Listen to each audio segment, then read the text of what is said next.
ሰላም ጤና ይስጥልኝ ተመልካቾቻችን እንደምንሰነበታችሁ አሻም ብለናል የአሻም ወዳጆች እንዲሁም የኢትዮ አውቶሞቲቭ ተከታዮች እንደምንድናችሁ ኢትዮ አውቶሞቲቭ እንግዲህ የምልከታችን የምናሳይበት የተለያዩ ከናንተም ከማህበራዊ ሚዲያም የተገኙ ቪዲዮዎች እንግዲህ ሴፍቲ ላይ ደህንነት ላይ የሚያተኩሩ በተጨማሪም ደግሞ አውቶሞቲቭ ነክ የሆኑ የተለያዩ ፊልሞችን እያየን ምልከታችንን የኛን እናንተ ደግሞ ባላችሁበት የናንተን አስቀምጡ የተለያዩ ቪዲዮዎችን እንግዲህ ቅዱስ እና ናታን እንዲሁም አናንያ እየመራረጡ ከተለያዩ ሚዲያዎች ላይ አምጥተውልናል እነሱን እያየን ከናንተም እንግዲህ ቪዲዮዎቻችሁን መላክ ቀጥሉ እኛም መሸለም ቀጥለናል የተለያዩ ቪዲዮዎችን ከናንተ የተመረጡትን ሽልማት የምንሰጥ ይሆናል ሽልማት ያልወሰዳችሁ በ66 21 64 64 አሸናፊ ተብላችሁ ያልወሰዳችሁም የቴክስት እያደረጋችሁ ሽልማቶቻችሁን እንድትወስዱ እንግዲህ ለዛሬ እንግዲህ ጥሩ ቪዲዮ አዘጋጅተናል ብለዋል ቅዱስ ከናንተ ጋር እስኪ አሁን እኔ አብረን እናየዋለን አይተን ምልከታችንን እናስቀምጣለን ዋናው ነገር አሽከርካሪዎች እግረኞች ከዚህ ቪዲዮ እየተዝናኑ አንዳንዶቹም የሚያዝናኑም ባይሆኑም እየተዝናኑ የራሳቸውን ምልከታና ወይም ጥንቃቄ እንዲወስዱ ነው ወደ መጀመሪያው ቪዲዮ እሄዳለሁ My God. ተመልካቾቻችን በጣም የሚገርም አስደናቂ ነው ምናልባት ይሄንን ቪዲዮ የተለያዩ ማህበራዊ ሚዲያዎች ላይ ተመልክታችሁት ሊሆን ይችላል እንደዚህ አይነት ነገሮች በአብዛኛው ጊዜ ተአምራት ናቸው ግን ዋናው ነገር ከአሽከርካሪው እንደምታዩት ተርፏል ጋቢናው ብቻ ተቆርጦ ነው የቀረው ግን እንዳየነው ከሆነ እዚህ ጋር እንደው ድጋሚ ብላሳያችሁና ይሄ አሽከርካሪ ወደ ባቡር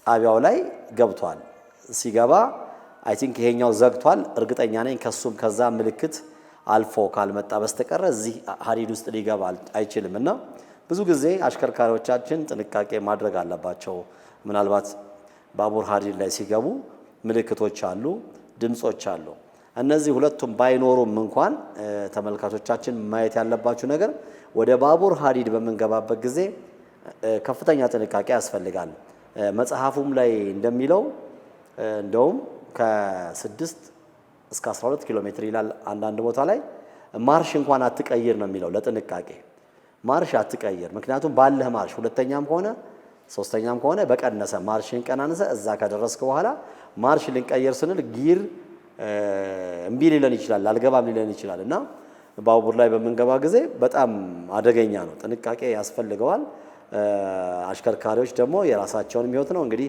ይሄ አሽከርካሪ አትሙት ሲለው እንደምናየው ፊልሙ ላይ እግዚአብሔር እንደ ተአምር አድርጎ ጋቢናው ብቻ ተቆርጣ ቀርጣ ተርፏል እና ይዞት ብሄር ኖሮ የሰውየው የሚወት ጋቢናም ሌላም ሰው ካለ የራሱ የሚወት ይጠፋ ይችላል ንብረት እንግዲህ ወድሟል ንብረት ሊተካ ይችላል ሰዎች ሊተኩ አይችሉምና በተለይ የኢትዮ አውቶሞቲቭ ተከታታዮች አሽከርካሪዎች ባካችሁ ወደ ባቡር ሀዲድ ስትገቡ ጥንቃቄ አድርጉ መብራት ላይም እንደዚህ ጥንቃቄ አድርጉ ለማለት ነው ይሄኛውን ቪዲዮ በዚህ እንለፍና ወደ ቀጣይ ቪዲዮ ምን ሄድ ይሆናል የህፃን እንግዲህ አስፋልት ላይ ሄደ ነው እንግዲህ ተመልካቾቻችን እንዳየነው ይህ ህፃን በዚህ ተሽከርካሪ አሁን ሀገራችን ላይ ተጀምሯልና ጥንቃቄ ያስፈልጋል ይሄ ወደ ኋላም ሌላ እንግዲህ ሁለት እይታዎችን እያየን ነው አሽከርካሪው ልጁ መጀመሪያ አቆመ አይ ቲንክ በመኪና ዳሽካም ነው የተቀዳው ልጁ ላይ የደረሰ አደጋውን ማየት ባንችልም ለልጁ ሲል አሽከርካሪው አቆመ ካቆመ በኋላ የኋላው መኪናም እንግዲህ በዝግታም ቢመጣ በፍጥነት ቢሆን የበለጠ ይጋጫል መኪና ላይ ስናሽከረክር ባካችሁ በቂ ርቀታችንን ጠብቀን እንሂድ የሚባለው ለዚህ ነውና በቂ ርቀቱን መጠበቅ ነበረበት ገይቶታል ሁለተኛ ሶስተኛ ጥፋት እንግዲህ የልጁ ጥፋት እንዳለ ሆኖ አሽከርካሪ የፊቱ ቆሟል ድጋሚ ደግሞ ይሄኛው አሽከርካሪ ልጁን ለማትረፍ ያደረገው ነገር ጥሩ ሆኖ ሳለ ከኋላው እንግዲህ በቂ ርቀት ጠብቆ የሚባለው የመጣው መኪና አላስተዋለው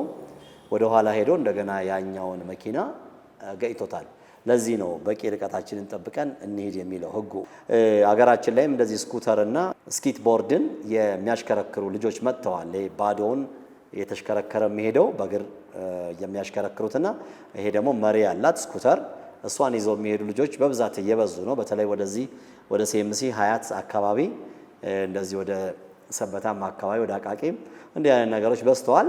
አይ ቲንክ ከተሽከርካሪ ጦት አንፃር ጥሩ ነው። ውጭ ሀገር እንደ ስፖርት የሚወዳደሩበታል፣ ግን አደጋውም የከፋ ነውና ጥንቃቄ ቢደረግ። አሁን እዚህ ላይ እንዳየነው ከሆነ ሁለት ነው እነዚህ መኪኖች ላይ ብዙ ጥፋቶች አይተናል። አንደኛ ልጁ ከመጣ በኋላ የመጀመሪያው መኪና ቆሟል፣ ጥሩ ነው።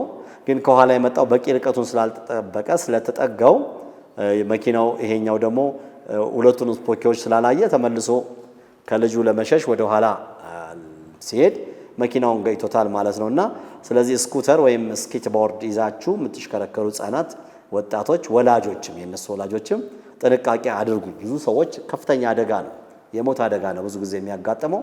ሁለተኛ ከሄዱም ደግሞ ከተጠቀሙም ማይቀር መጠቀም ያለባቸው የመኪናውን የአሽከርካሪን አቅጣጫ ተከትለው መብራትም ከሆነ መብራቱን ተከትለው ቢጠቀሙ ቢቻል አስፋልት ላይ ባይጠቀሙ። በተለይ ይሄ ስኬትቦርድ የሚባለውን እሱን የሚጠቀሙ ሰዎች ምንድነው የሚያደርጉት? መኪናም ይዘው ተደግፈው ልክ ብስክሌተኞች መኪና ተደግፈው እንደሚሄዱ ይላሉ። መኪናው በሃይ ስፒድ የሄደ ጊዜ ግን ለመውጣት ከዛ በጣም ይከብዳቸዋል። መኪናው ፍሬን ሲይዝ አደጋ ይደርስባቸዋል። በእርግጥ ከጊዜ ብዛት ችሎታቸውን አዳብረው የተለያየ ችሎታ ሊኖራቸው ይችላል። ግን በሚያስፈልግ ሁኔታ ተመልካቾች ቤተሰቦችም እዚህ ላይ ጥንቃቄ እንድታደርጉ። በቅርቡ ኢትዮጵያ ውስጥም አዲስ አበባ ውስጥ ከፍተኛ አደጋ የደረሰበት ልጅ አለ። ከዘይትም ሐዋሳ ላይ እንደዚህ ሰምቻለሁ።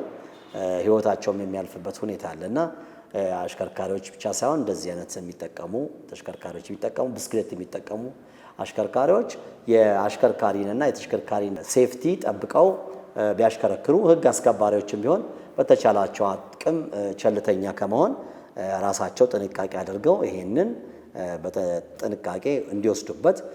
አንዳንድ ቦታ ላይ ብስክሌቶች ምኖችን ሲያስሩ እናያለን እና እነዚህንም ትምህርት የሚሰጥበት ወይም እነዚህን ለማሽከርከርም ደግሞ የራሱ ፍቃድ የሚኖርበት መንገድ ቢኖር ጥሩ ነበር። ስልጠና ወስደው የት አካባቢ መጠቀም እንዳለባቸው ቢጠቀሙ ነው። ምክንያቱም አነስተኛ መኪኖች ተሽከርካሪዎች ለህብረተሰቡ ከፍተኛ አገልግሎት ነው የሚሰጡት። አንደኛ ነዳጅ አያባክኑም። ነዳጅ በጣም ተወዷል። የሀገሪቷ ኢኮኖሚ ነዳጅ ላይ ነው እየፈሰሰ ያለው። ይሄን ይጠቅማል። በቅድሙ ከተመልካችም በደረሰን ጥቆማ ምናልባት ወደፊት በውይይታችንም ላይ እናነሳዋለን። በከተማችን አዲስ አበባ ላይም የባጃጆች ክልከላ ተደርጓል። ቢቻል ቀድሞ ነበረ ስርዓት ማስያዝ ሲመጣ፣ ግን አሁን እጅግ በርካታ በብዙ ሺህ የሚቆጠሩ ሰዎች ቤተሰቦቻቸውን እያስተዳደሩ ነው። ከኢኮኖሚ አንጻር ካየን እንደ ሀገር ካየነው ደግሞ መኪኖች በጣም ነዳጅ ይበላሉ፣ አሮጌ መኪኖች። ባጃጆችና ሞተር ሳይክሎች ግን ከፍተኛ ለሀገሪቱም በጥቂት ነዳጅ ነው ለህብረተሰቡ በተለይ አገልግሎት የሚሰጡት። እዚህ ላይ ከመጣን ደግሞ ተሽከርካሪዎችም አሽከርካሪውም የሚጠቀምበት ሁኔታ አለ። የተሽከርካሪዎችም እድሜ ይቀንሳል። ኮረኮንች ታክሲዎች እንዳይገቡ በባጃጅ ቢጠቀሙ ቦታ ቢመደብላቸው። ሁልጊዜ እኛ ሀገር አለ በተለይ የትራንስፖርት ቢሮዎች ችግሮችን መፍትሄ ከመስጠት ይልቅ በቃ ቀጥታ ወደ እርምጃ የሚሄዱበት ሁኔታ አለ። ይሄ ከማኔጅመንት ችግር ነው። ታይቶ ግራ ቀኙን ታይቶ ነው። እጅግ በርካታ ሰዎች መተዳደሪያ ገንዘብ ያጣሉ፣ ህይወታቸው ይመሰቃቀላል፣ ቤተሰቦች ይመሰቃቀላሉ። ይሄን ወደ ጎን ተወውና በአደጋ ደረጃ ደግሞ ካየነው በኢኮኖሚ ደረጃ ካየነው ኢኮኖሚካሊ ለሀገሪቷ በጣም የሚጠቅም ነው። አንድ ሞተር ብስክሌት አንድ መኪና በአንድ ቀን የሚጠቀመው ለአንድ ወር ሊጠቀመው ይችላል ነዳጁ። ይሄ ደግሞ ለሀገራችን ኢኮኖሚ ትልቅ ጠቀሜታ አለው። ሁለተኛ በፍጥነት ይደርሳል። እጅግ በርካታ ካምፓኒዎች በሞተረኞች ይጠቀሙ ኢኮኖሚያቸውን ያስተካክላሉ፣ ግለሰቦች ይተዳደራሉ። ይሄ አይታይም። መቆጣጠር ሲያቅተን የተለያዩ ከዚህ የመጡ ጂፒኤስ ስፒድ ሊሚተር ምናምን አሉ። እነዚህ ውጪ እንደውም አሁን እነዚህ ስኩተር ምናምን ያልናቸው ቦታ ተሰጥቷቸው ብስክሌቶች እንዲጠቀሙ እየተደረገ ነው። መኪናዎች ከከተማ ወጥተው ያለ መኪና እንዲጓዙ እየተደረገ ነው። ይሄ በተለያዩ ዜናዎቻችን ምስሎቻችን እያስደገፍን እየሰራን ነውና ይሄን የሚቆጣጠረው አካል ወይም ከልካዩ አካል የሆነ ነገርን ከመከልከል ቅድሚያ ኢኮኖሚካሊ ምን ጥቅም አላቸው? ምን ያህል ሰው በዛ ይተዳደራል? ሁለተኛ ህግና ደንቡን በዚህ ብናስተካክለው ማድረጉ የተሻለ ይመስለኛል። ከዚህ ራሱ በመንግስት ድጋፍ ተሰጥቶት የመጣው ጂፒኤስ ስፒድ ሊሚተር እነ ህንድን እስኪ የህንድ ከተሞችን ኢሲያ ከተሞችን የተለያዩ ከተሞችን ሞተር ብስክሌት በጣም ነው የሚርመሰመሰው በጣም። ስለዚህ እነዚህን ወደፊትም በሰፊው እንመጣበታለን። በጣም በርካታ ከተመልካቾች ጥያቄ ስለደረሰን ነው በዚህ አጋጣሚ ያነሳሁትና ተመልካቾችም በዚህ መንገድ ቢረዱት ትራንስፖርት ቢሮዎችም ይሄን የከለከለው አካል መስተዳደሩም የከተማው መስተዳደርም ሆነ ግራ ቀኙን አይቶ አገናዝቦ ይሄንን ነገር ተግባራዊ ቢያደርገው። ምክንያቱም ሀገራችን ነዳጅ አምራች አይደለችም። በዚህ ባለን በደካማ ኢኮኖሚ ወይም በሌለ የውጭ ምንዛሪ ነዳጅ በጣም በገፍ ነው የሚገባው። ስለዚህ ይሄንን ለመቆጠብ የሚያግዙ አካላት ስለሆኑ በዚህ መልኩ ቢታይ እንላለን። ወደ ቀጣይ ቪዲዮ ሄዳለሁ።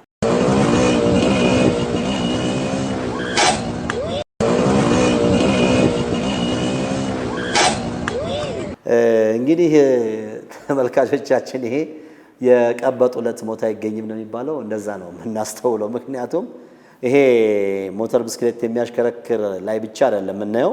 በብዛት የሀገራችን የህዝብ ትራንስፖርት እንደምታዩት እየጠጣ ነው የሚሄደው። አላየውም። መሪ ባንድ እጁ ነው የያዘው። እንደውም ከሌላ ተሽከርካሪ ጋር ቢጋጭ ህይወቱም እስከ ማለፍ ይደርሳልና አሽከርካሪዎች የሞተር ብስክሌት፣ የባጃጅ እንዲሁም ደግሞ የብስክሌትም ስናሽከረክር ቅድም እዛ ላይ ስኩተሩ ላይ እንዳየነው ነውና በጣም ጥንቃቄ ማድረግ አለብን። መኪና እያሽከረከሩ ምግብ መብላት፣ መጠጥ መጠጣት፣ ሞባይል ማዳመጥ አብዛኛው የብዙ ያደጋዎች እኔ ከአዲስ አበባ ትራንስፖርትም ቢሮ ብትጠይቁ ትራፊክ ማኔጅመንትም እንደዚሁ የትራፊክ ፖሊስን ብንጠይቅ አብዛኛው አደጋዎች የሚደርሱት በዚህ ምክንያት ነው። ሞባይል እየጎረጎሩ ነው የሚሄዱትና ይሄ ለአደጋ የሚጋልጥ ነው። በተለይ እየበሉ መሄድ ህጉም ላይ አለ። ግን ትራፊክ ፖሊስ ስላየኝ ስላላየኝ ሳይሆን እዚህ እንደምናየው እንዲቀለል ያለ አደጋ ነው ይሄ ልጅ የደረሰበት። ግን እስከ ህይወት ማጣት የሚደርሳልና አሽከርካሪዎች ጥንቃቄ እንድታደርጉ ነው የምንለው።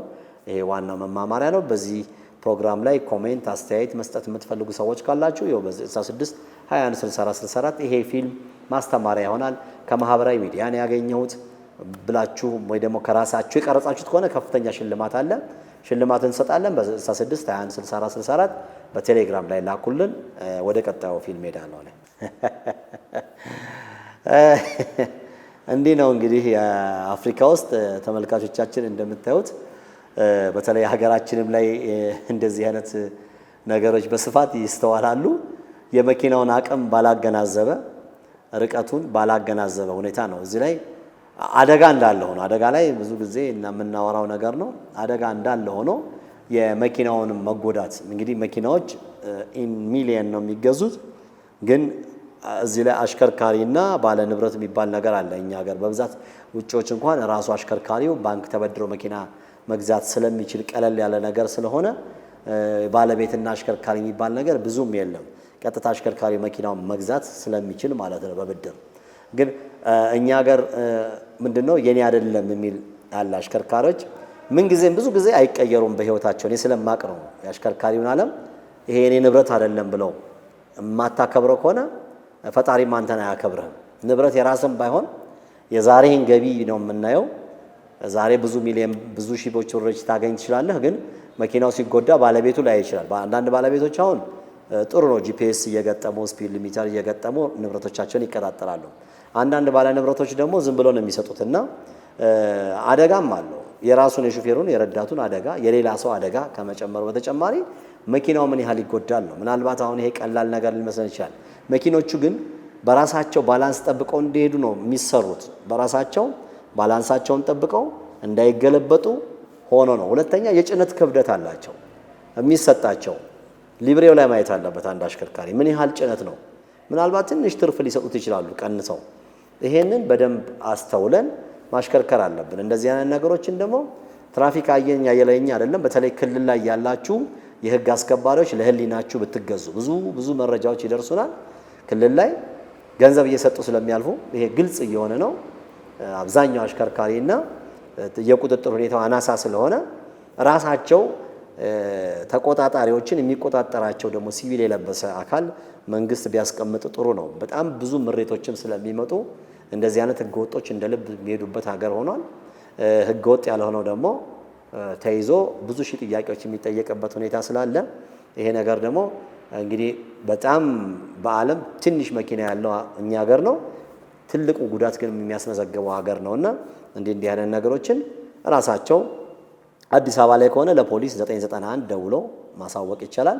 ከአዲስ አበባ ውጪ ከሆነ ደግሞ ለአሉት ለክልል ፖሊሶች ማመልከት ይቻላል ታርጋውን ይዞ። በእርግጥ አሁን ሀገራችን ላይ በሚያሳዝን ሁኔታ እጅግ ዓለማችን የመጀመሪያው ሀገር ሳትሆን አትቀርም ያለ ታርጋ እንደ ልብ የሚሽከረከርባት ሀገር ሆናለች። ይሄን ኢትዮ አውቶሞቲቭ ከዓመታት በፊትም በማስረጃ አስደግፎ ባለድርሻ አካላትን ይዞ አምጥቶ አስተዋውቋል። አሁን እንደዚህም አይነት ወንጀል ሰርተው ያለ ታርጋ የሚሄዱባት ብቸኛው ሀገር ሆናለች ኢትዮጵያ ማለት እችላለሁ። እጅግ በርካታ ትራፊኩ ይፈታል፣ ትራፊክ ማኔጅመንት ይፈታል፣ ሁሉ አካል ይፈታል፣ ግለሰቡም ይፈታል ያለ ታርጋ። ይሄም ቅድም ካነሳ ነው ትራፊኩን ማኔጅ ማድረግ ስለማይቻል ታርጋ መፍታት ነው የህግ አካላትም እየወሰዱ ያሉትና ታርጋ መፍታቱን ደግሞ ማንም ሰው ታርጋ እየፈታ መሄድ የሚችልበት ነው። ይሄ ክፍለ ሀገርም በብዛት እየሆነ ነው፣ ሰዎች እየተገጩ ስለሆነ በዚህ ያገኘነው አጋጣሚ ይሄ ነገርም መፍትሄ ይፈለግበት እንላለን። ወደ ቀጣይ ቪዲዮ እንግዲህ ተመልካቾቻችን ጥሩ ነው፣ ፊልሞቻችን እንደዚህ ያስተምሩናል። ከዚህ ፊልም የምንረዳው ብዙ ነገር አለ። ይሄ የብዙዎቻችን ህይወት በተለይ መንጃ ፍቃድ ስናወጣ የሚዳስስ ነገር ነው። እንግዲህ 6 ጊዜ የወደቀው ሰውዬ በሰባተኛው ጥሩ ውጤት አምጥቶ አልፏል። ሲፎክር የነበረው ደግሞ ወድቋል። ይሄ የሚያስተምረን ነገር በተለይ አሽከርካሪዎች መንጃ ፍቃድ በምናወጣበት ጊዜ 6 ጊዜ አይደለም 16 ጊዜም ቢሆን ወድቀን ብናልፍ ነው የሚሻለው። ብዙዎቹ ችግራችን ምንድነው? በአቋራጭ ወይም ጉቦ ገንዘብ በመስጠት ይታለፍና ከዛ በኋላ የራስንም የሌላም ሰው ህይወት ማጣት የሚደረስበት ሁኔታ እንዳለ ቁልጭ አድርጎ ነው የሚያሳየው።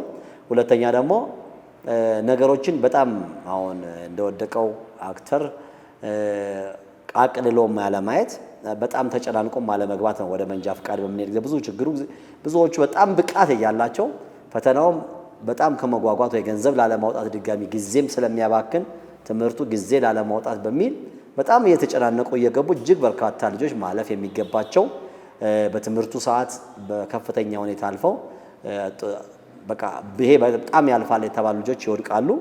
ደግሞ ምንም የላቸውም የተባሉ ልጆች ደግሞ ያልፋሉ። እንዴት ያልፋሉ? በሁለት መንገድ ነው። አንዳንድ ጊዜ አጋጣሚ ነገር በጣም ጠንቃቃ በመሆናቸው ትምህርቱንም በደንብ ሳይማሩ ሊያልፉ የሚችሉበት ነገር አለ።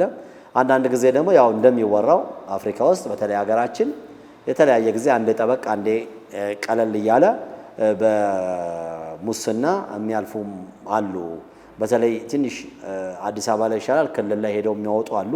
እንደዚሁ አንዳንድ ክልሎች ላይ በቃ ኦልሞስት ገንዘብ ያልሰጠ ሰው አያልፍም የሚባልበት ነገር ሁላ መረጃዎች አሉ። እኛ ጋር ሰዎችን ድምጽ እየሰጠን ማስተላለፍ እንችላለን።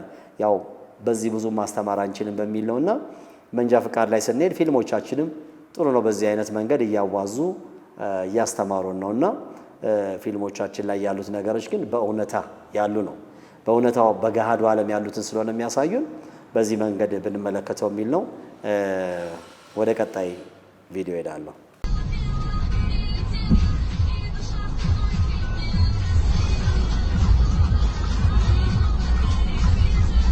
በጣም በጣም በጣም በጣም የሚገርም ነው። ይሄን ፊልም ተመልካቾቻችን ደግመን ማየት አለብን። እጅግ በጣም እንግዲህ እስካሁን የሚያሳዝን ነበር የምናየው። ይሄ በጣም የሚያስደስትም ነው። እንግዲህ እዩት። ይሄ ሰው መቼም እውነቴን ነው እንደኔ ኖቤል ሽልማቱን ሊያስፈልገው የሚችል ነው። በዚህ ቅጽፈት አይምሯቸው የሚያስብ ሰዎች እንደው ሌላም ነገር ቢሰሩ። ምክንያቱም እንደምታዩት ይሄ እንግዲህ በጣም ተደጋግመን ካላየ ነው ልጅቷ እንደምናየው ነው። ቅድም እኔም እንደገለጽኩት በፍጹም ወደ አሽከርካሪው እየተመለከተች አይደለም። እንደዚህ ፓውዝ አድርጌያቸዋለሁ። የፊልሙ ጥራት የቀነሰም ቢሆን እንደው በጣም አስተማሪ ነው። ሰውየው ግን በዛች ቅጽፈት ውስጥ እየተሻገረ የመኪናውን አመጣጥ አይቷል፣ ከኋላ የልጅቷን አመጣጥ አይቷል። እዩት። በጣም የሚገርም ነው። በፈጣሪ እዩት እስኪ እንዴት አድርጎ እንዳተረፋት። እንደዚህ ያንን ነገር ሰዎችን እንደው አግኝቶም መሸለም የሚቻልበት ነገር ቢኖር ጥሩ ነው። ምክንያቱም አንደኛ እግዚአብሔርን ፍቃድ ነው ይሄ። በዚህ ፍጥነት አይምሮ አስቦ መኪናው እንዴት ሊመታት እንደሚችል እንደው መቼም ደጋግሜ ላሳያችሁ። ፊልሙ አጭርም ቢሆን መኪናው በምን አይነት ሁኔታ በፍጹም አትተርፍም ነበር። አሽከርካሪው በከፍተኛ ፍጥነት ነው ያለው። አሁን እንግዲህ ዚብራ አለ እዚህ ላይ እንሂድ። በዚህ ዚብራ ላይ ዚብራው ከሩቅ እየታየ ምናልባት መንገዱ ባለ አንድ መንገድ ይመስለኛል፣ ውጪ ነው። በሁለቱም በኩል መሄድ መብት አለው አሽከርካሪ። ምናልባት በዛ በኩል እንዴት መጣ እንዳትሉ፣ ግን ዚብራን እያየን በዚህ ፍጥነት የምንሄደው ሰውየው ሴትዮዋን ይዞ እዛ ጋር እስከሚደርስ እንኳን በምን አይነት ፍጥነት እንደመጣ መኪናው አይታችኋልና እባካችሁ ዚብራ ላይ ኩርባ መንገዶች ላይ ጥንቃቄ ቢደረግ። እኛ ሀገር ዚብራን ካለማየታችን የተነሳ አንዳንዴ ብሬከር የሚባል ነገር ሰርቷል፣ ግን ካር ብሬክ ይሉታል ብዙ ሰዎች። ደረጃውን የጠበቀም አይደለም። ማን እንደሚሰራው አላቅም። በየመንደሩ ሰው ለራሱ መከላከያ ነው የሚሰራው። ይሄንን ማኔጅ የሚያደርግ አካል የለም። መኪና የሚሰባበር ነው፣ ለሰዎችን አደጋ ውስጥ የሚከት ነው። ከዚህ ልደታ አካባቢ የሰዎች ህይወት አልፏል። ወይ ቀለም አልተቀባም። እንደዚህ ብሬከሮች ካር ብሬከር እንግዲህ መኪና ሰባሪ ተብለው ሀገራችን አሽከርካሪ ሰይሞላቸዋል። በትክክልም የመኪና ንብረትን የሀገር ንብረትን የሚያወድም ነው። መኪና መለዋወጫ ዛሬ ውድ እንዴት እንደሆነ አይታችሁታል። አይታይም። ድንገት ሰዎች መጥተው ሲቆሙ ከኋላ መኪና ይመጣና ሰዎች ሌላ ሰው እናተርፋለን እግረኛ ብለን ሌሎች ሰዎችን ደግሞ ምን እንገልበት ነገር እየፈጠርን ስለሆነ በዚህ አጋጣሚ እነዚህም ነገሮች ወደ ሀገራችን መልሰውና ጥንቃቄ ቢደረግና ነው ይሄን የሚከታተለው አካል አንድ ወጥ በሆነ መንገድ መንደሮች ውስጥ ብሬከር ያስፈልጋል። ጥሩ ነው፣ ግን ወጥነት የላቸውም። በተለይ የሀገራችን አነስተኛ መኪናዎችን በጥናት የማይመጡ ስለሆነ እየሰባበረ እየጣላቸው ዞሮ ዞሮ ሀገርም ነው የሚጎዳው፣ ግለሰቡ ብቻ አይደለም። ግለሰቡ ከገንዘቡ ሲያወጣ ስፔር ፓርት ከውጪ ነው የሚወጣውና እዚህ ላይም ጥንቃቄ ቢደረግ የሚል ነው። እንግዲህ ተመልካቾቻችን ለዛሬ የኢትዮ አውቶሞቲቭ ምልከታ ያሳየንበት ነው። እንግዲህ ይሄ የኢትዮ አውቶሞቲቭ ምልከታ ሴፍቲ ላይ ያተኮረ ነው። ይሄንን ደግሞ ያቀረብንላችሁ እንዲህ በአማረ በኩ የመኪና ዋናው ክፍል ቸርኬና ጎማ ነው። ዋናው መኪና መጨረሻ ድረስ መኪናው ሙሉ ለሙሉ ተሸክሞ የሚሄደው ቸርኬና ጎማ ነው። እንግዲህ እዚህ ያማረ ቦታ ላይ ደግሞ ይሄንን ቀረጻ እንድናከናውን የፈቀደልን ሰፋ ጎማ ነው። ሰፋ ጎማን እጅግ በጣም ነው የምናመሰግነው። እንግዲህ ሀገራችን ላይ የታወቀ ነው። በጣም ነው የምናመሰግነው። እኛም ወደነዋል ቦታውን፣ ካሜራማኖቻችን ጭምር በጣም ወደውታል። ስለዚህ እዚሁ የምንቀጥል ይሆናል ለተወሰነ ጊዜ። ሰፋን እናመሰግናለን። በተጨማሪም እዚህ ስንመጣ በደንብ ተንከባክበው ቦታዎችን አመቻችተው ይሄ በሙሉ እንደምታዩት ቸርኬ ነበረ። የሚያማምሩ ቸርኬዎች ነው ያሉትና ይሄን ሁሉ አንስተው አዘጋጅተው በአማራ ሁኔታ አውቶሞቲቭ የመሰለ ፕሮግራም እንዲመስል ፕሮግራሙን ላዘጋጁልን፣ ላቀረቡልን፣ ለተባበሩን የዚህ የሰፋ ጎማ ሰራተኞች በሙሉ ምስጋና እናቀርባለን። እንግዲህ በቀጣይ ኢትዮ አውቶሞቲቭ እጅግ በርካታ እናንተን የሚያስደንቁ በተለይ የሳንታፌ 2022 አስገራሚ በራሷ ጊዜ ተሽከርክራ ፓርክ የምታረቅ ቅድም ያየናቸውን ችግሮች የሚቀርብ መኪና አለች። ብዙ ሰዎች መኪናውን ይዘውታል። መኪናውን ቴክኖሎጂ እንኳን ምን ያህል እንደሆነ አይታወቅም። በዚህ በጣም ምስጋና እያቀረቡልን ነው። ዛሬ ደግሞ ሳንታፌ 2022ን የምናስቃኛችሁ ይሆናል። ከኛ ጋር ቆዩ። ከኛ ጋር ስለሆናችሁ እጅግ አመሰግናለሁ።